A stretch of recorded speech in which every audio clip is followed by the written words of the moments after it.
বাংলাদেশের ৫৪তম স্বাধীনতা ও জাতীয় দিবস উদযাপন উপলক্ষে কুয়েতে জমকালো অনুষ্ঠানের আয়োজন করেছে বাংলাদেশ দূতাবাস কুয়েত। বুধবার রাতে স্থানীয় একটি হোটেলে এই সংবর্ধনার আয়োজন করা হয়।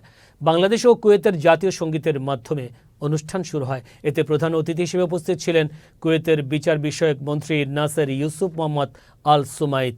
অনুষ্ঠানে কুয়েতে নিযুক্ত বাংলাদেশের রাষ্ট্রদূত মেজর জেনারেল সৈয়দ তারেক হোসেন সহ বিভিন্ন দেশের রাষ্ট্রদূত, কূটনৈতিক মিশনের সদস্য, কুয়েতের উচ্চ পদস্থ কর্মকর্তা, কুয়েতে অবস্থিত বাংলাদেশ মিলিটারি কন্টিনজেন্টের সদস্য, স্থানীয় ও প্রবাসী গণমাধ্যম কর্মী এবং বাংলাদেশ কমিউনিটির সদস্য সহ ৪ শতাধিক অতিথি উপস্থিত ছিলেন।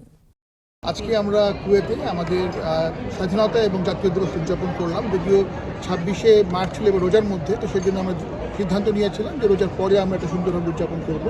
তো সেই উপলক্ষে আজকে ১৬ই এপ্রিল কুয়েতের ক্রাউন প্লাজা হোটেলে আমরা একটা বড় পরিসর উদযাপন করলাম।